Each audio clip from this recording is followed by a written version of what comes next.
E aí, galera, tudo bem? Eu sou a Jasmine Andrade, mediadora de física. Hoje falaremos um pouquinho sobre energia potencial. Vocês estão estudando desde então a parte da mecânica, né? A parte da física que está associada, tá trabalhando e tentando explicar o movimento dos corpos e suas causas também, né? Vocês viram nas últimas aulas algo sobre trabalho, energia cinética. Hoje nós vamos falar especificamente sobre energia potencial. Assim como energia cinética, assim como qualquer tipo de energia, a definição de energia é a capacidade de realizar trabalho, tudo bem? No caso da energia potencial, ela é o tipo de energia, né, o tipo de capacidade de realizar trabalho que está armazenada num corpo. Então, toda vez que a gente fala de energia potencial, a gente está falando de energia armazenada. E essa energia, ela pode ser armazenada de duas formas. Ela pode ser uma energia armazenada de forma gravitacional, e a gente vai chamar isso de energia potencial gravitacional, ou ela pode ser armazenada numa mola ou num elástico. Ela pode ser armazenada de forma elástica, né? E isso vai ser chamado de energia potencial elástica. Hoje nós vamos entender um pouquinho sobre cada uma delas, tudo bem? Primeiro ponto que a gente vai observar aqui é sobre energia potencial gravitacional. Vocês sabem que no planeta que vivemos existe um campo, né, gravitacional. A gente chama esse campo gravitacional de aceleração da gravidade. E esse campo vai produzir na gente, na real, né, existe uma força de interação atrativa entre o planeta e a gente. E existe uma aceleração em relação a todos os corpos que têm massa que estão na superfície desse planeta. A gente chama essa aceleração de gravidade. A gravidade na superfície terrestre é constante para todo mundo, é igual para todo mundo. E tem um valor, né, ela é chamada de G, ela tem valores de aproximadamente 10 metros por segundo ao quadrado. Então, qualquer corpo de massa, ele vai sofrer atração dessa gravidade. Porém, vocês devem observar, vocês devem imaginar que quanto maior a altura, né, colocada nesse corpo, vamos supor que eu coloque esse corpo a uma determinada altura e vou abandoná-lo. Quanto maior for essa altura, maior vai ser o impacto desse corpo com o chão. Por exemplo, eu estou andando com meu celular e deixo o celular cair da minha mão, no chão da minha casa. O celular vai cair, ele pode trincar a tela, ele pode, sei lá, ele pode não acontecer nada com ele. Mas se eu deixo o meu celular cair do quarto andar, ele certamente vai quebrar. Porque no quarto andar eu estou numa altura muito maior do que o celular cair da minha mão, sei lá, 1 metro. Ou seja, quanto maior a altura que um objeto se encontra, mais energia de armazenamento esse objeto terá. A gente chama essa energia de armazenamento, devido à altura que esse objeto se encontra, de energia potencial gravitacional. Tudo bem? Ela depende, como eu disse, da altura, ela também vai depender da massa do objeto e ela depende também, né, como vocês devem imaginar, da gravidade, porque é a gravidade que atrai todos os corpos em direção à Terra. Então, como é que a gente fala dessa energia potencial gravitacional? A energia potencial gravitacional é o produto da massa do corpo vezes a gravidade, a aceleração da gravidade do planeta, que é uma constante e vai ser dada para vocês na prova, vezes a altura que esse objeto se encontra. Como eu disse, quanto maior a altura de um corpo, mais energia armazenada, consequentemente, mais energia, maior sua energia potencial gravitacional. Tudo bem? Então, visto isso, vocês precisam lembrar que energia tem uma unidade de medida específica, e essa unidade vai ser o joule. A massa vai ser sempre medida em quilogramas. Vocês precisam adotar os dados do SI, porque você vai ter a gravidade. A gravidade está no SI, e é 1 metro por segundo ao quadrado. Então, as unidades que vocês vão utilizar nessas equações aqui são todas no SI. A altura sempre em metros também, tudo bem? Um exemplo, para isso ficar bem mais claro para vocês, diz o seguinte: um objeto de massa 5 kg em repouso a 4 metros de altura pode cair livremente ao ser solto ao ser solto do que o segura. Então tem alguém segurando um objeto de 5 kg a 4 metros de altura. Se essa pessoa soltar, ele vai cair, né? Ops. Se essa pessoa soltar, ele vai cair. Se ele vai cair, é porque ele tem uma quantidade de energia armazenada. E essa energia pode ser transformada em movimento ou não. Se a pessoa continua segurando o objeto, essa energia vai ficar armazenada ali nele, né? Devido à altura que ele está. Se a pessoa solta, essa energia armazenada se transforma em movimento. Ela realiza trabalho. O que é realizar trabalho? Ela vai movimentar, ela vai deslocar esse corpo. Vocês lembram que eu falei no início dessa aula que energia é capacidade de realizar trabalho? Vocês viram na aula de trabalho que quando você aplica uma força num corpo, esse corpo se desloca. E aí você realiza um trabalho. Trabalho é o produto força vezes o deslocamento. Então, a energia é capacidade de realizar trabalho. No caso aí, a energia potencial gravitacional. Eu coloco um corpo a uma determinada altura. Estou armazenando essa energia nele. Se eu solto esse corpo, ele vai realizar trabalho. Ele vai se movimentar até chegar ao solo. Tudo bem? Então, esse objeto de massa 5 kg está em repouso a 4 metros de altura. Ele pode cair livremente ao ser solto do que o segura. Qual a energia potencial desse objeto? A energia potencial é o produto massa vezes gravidade vezes altura. Ou seja, a energia potencial gravitacional vai ser massa 5 vezes a gravidade 10 vezes a altura 4. Ou seja, 200 joules de energia armazenada quando esse objeto está a essa altura. Tudo bem?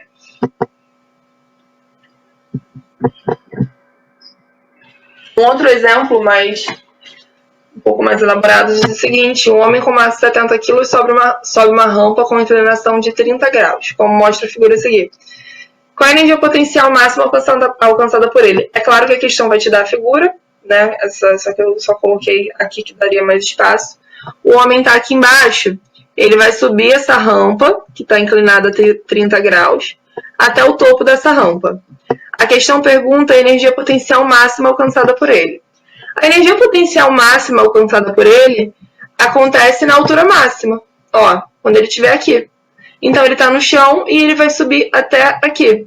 A energia potencial máxima alcançada por ele vai ser o produto massa vezes gravidade vezes altura. Se a energia potencial é máxima, que eu quero na altura máxima, que é nesse H aqui. Eu não sei o valor do H, mas eu sei esse tamanho da rampa aqui, ó, 4 metros, eu sei o ângulo. Vocês já viram as funções trigonométricas? E vocês sabem que o seno de θ é o cateto oposto sobre hipotenusa. Isso aqui é um triângulo retângulo. O ângulo reto está aqui. Então, o seno de θ é o cateto oposto, que é a altura dele, tudo bem? Dividido pela hipotenusa desse triângulo, 4 metros.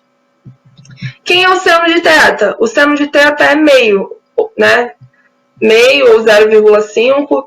Isso pode ser dado para vocês na questão, ou vocês têm uma tabelinha, né, para montar e descobrir os senos e cossenos. Ou seja, meio deve ser a altura sobre 4, cateto oposto sobre cateto adjacente. Ou seja, fazendo multiplicação aqui, ó, em cruz, vai ficar 2 vezes H igual a 4 vezes 1. 2H igual a 4. H vai ser o quê? 4 dividido por 2, e a gente descobre que H vale 2 metros. Tudo bem? Visto isso, a gente pode agora calcular a energia potencial máxima, a energia potencial gravitacional máxima, porque vai ser o produto massa, que é 70 kg, vezes G, que vale 10 vezes a altura, que vale 2. E aí a gente encontra 1.400 joules. Tudo bem? Então é isso que eu quero que vocês observem. É isso, nesse ponto que vocês precisam falar sobre energia potencial gravitacional, a energia armazenada no corpo. Nesse caso aí, ela está 1.400 joules. Outra forma de energia potencial, outra forma de armazenar energia é através de uma mola. Tudo bem? Vocês viram na aula sobre associada a trabalho que existem diversas formas de calcular o trabalho de um corpo. E eu acho, inclusive, que vocês observaram que a energia potencial gravitacional, ela se assemelha ao trabalho da força-peso. A energia potencial gravitacional, de fato, é a energia gasta para força-peso percorrer um deslocamento H, por exemplo. Tudo bem? E isso fica nítido e é importante para a gente falar sobre a energia potencial gravitacional, porque eu quero que vocês... Energia potencial elástica, eu quero que vocês observem uma coisa. Aqui eu tenho uma mola, e essa mola está em repouso, na sua posição natural, ela está em equilíbrio aqui tranquila. Eu vou pegar e vou aplicar uma força nela e vou deformar essa mola um tamanho X. Vou comprimir essa mola um tamanho X. Quando eu solto essa mola, ela vai ficar fazendo um movimento de vai, aí ela vai na posição máxima, né? Aqui é a posição de equilíbrio dela. Ela vai esticar, comprimir. Porque quando eu vou deformar essa mola, eu aplico uma força nessa mola, e essa força que eu aplico faz com que a energia seja armazenada nessa mola. E por conta disso acontece esse movimento aqui, estica, encolhe. Só que a força elástica, ela vai depender da deformação que eu aplico. Não sei se vocês lembram, a força elástica é o produto K, que é a constante elástica, vezes a deformação. E essa força, ela não é uma força constante. Então, quando a gente fala de um trabalho de uma força que não é constante, eu vou ter um gráfico força por distância, ou por deslocamento. Nesse caso aqui, é a força elástica, eu tenho um gráfico de força por deformação. Então, a cada deformação produzida, eu vou ter uma força diferente. Se vocês já esticaram uma mola, vocês sabem que quanto mais esticada, mais força eu preciso para esticar. Então, essa força ela vai aumentando conforme eu aumento a deformação. É importante ressaltar que toda vez que eu tenho um gráfico de força por deslocamento, a área desse gráfico resulta no trabalho realizado por essa força. Então, o trabalho da força elástica é a área do triângulo. O trabalho de qualquer força, quando a gente tem um gráfico de uma força variando pela posição, pelo deslocamento, tudo bem? Qualquer força que varia por deslocamento, o trabalho é a área desse gráfico. Então, o trabalho vai ser a área desse triângulo aqui. Quem vai ser a área do triângulo? Base, vale x, vezes a altura, que é a força, né? Que é kx, dividido por 2, que é a área do triângulo. Base vezes a altura sobre 2. Base x vezes kx sobre 2. O trabalho da força elástica é kx ao quadrado sobre 2. Mas o trabalho da força elástica é a energia que eu vou armazenar nessa mola. Então, a energia potencial elástica vai ser kx ao quadrado sobre 2. Quem é o K? É a constante elástica da mola, que vai ser dada para vocês na questão, vai depender do material que ela foi produzida e tudo mais. A unidade medida do K é Newton por metro. A energia, como eu falei para vocês, né, em outros pontos, vai ser sempre medida em joules, quando a gente trabalhar na mecânica, e a deformação da mola em metros. Quero só voltar um ponto aqui, que a deformação ela não é o tamanho da mola, ela é o que eu vou variar do tamanho da mola, tudo bem? Por exemplo, eu tenho uma mola de 30 centímetros, eu comprimi a mola e a minha mola ficou com 20 centímetros, ela foi de 30 para 20. Quanto que eu comprimi? Eu comprimi 10. Então, se eu comprimir 10 centímetros é a minha deformação. Tudo bem?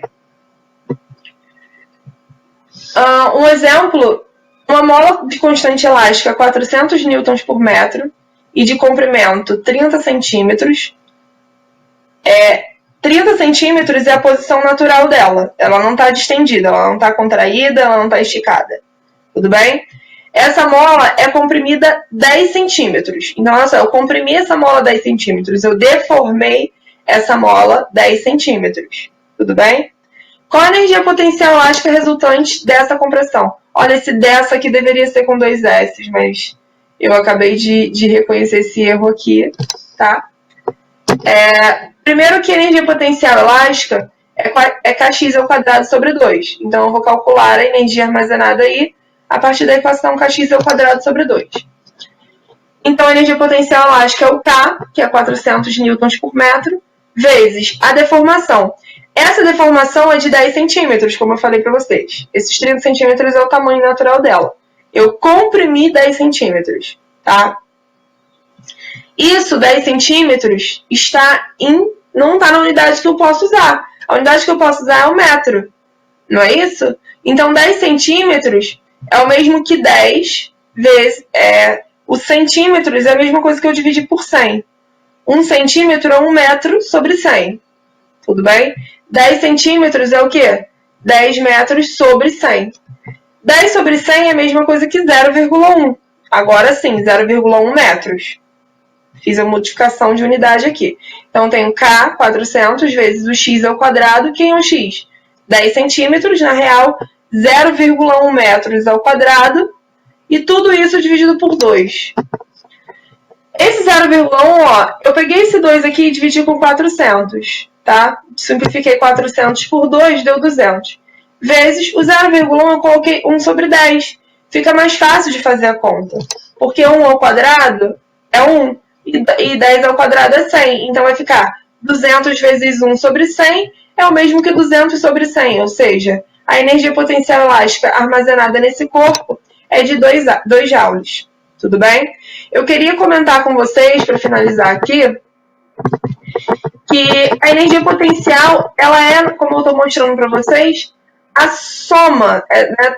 Toda energia potencial é toda energia potencial gravitacional mais potencial gravitacional elástica. Então, quando eu vou associar, quando eu vou analisar a quantidade de energia num corpo, eu tenho que analisar, tem energia potencial gravitacional? O que é isso aí? A energia potencial gravitacional, ela é associada à altura. Se tem altura, tem energia potencial gravitacional.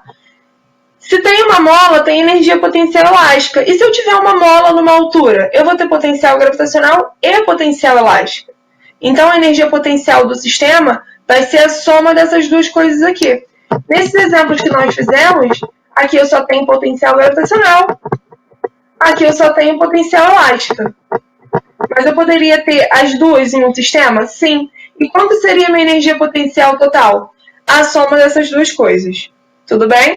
Gostaria de lembrar que esse assunto está no módulo 1 da apostila de Física, no capítulo 15, página 88. É muito importante que vocês façam os exercícios do capítulo, porque dessa forma vocês vão entender esse conteúdo de forma mais prática. É importante também que vocês tirem dúvidas com seus tutores, seus respectivos mediadores de física, para que vocês tenham um ótimo desempenho nesse assunto. Bons estudos para vocês e até a próxima.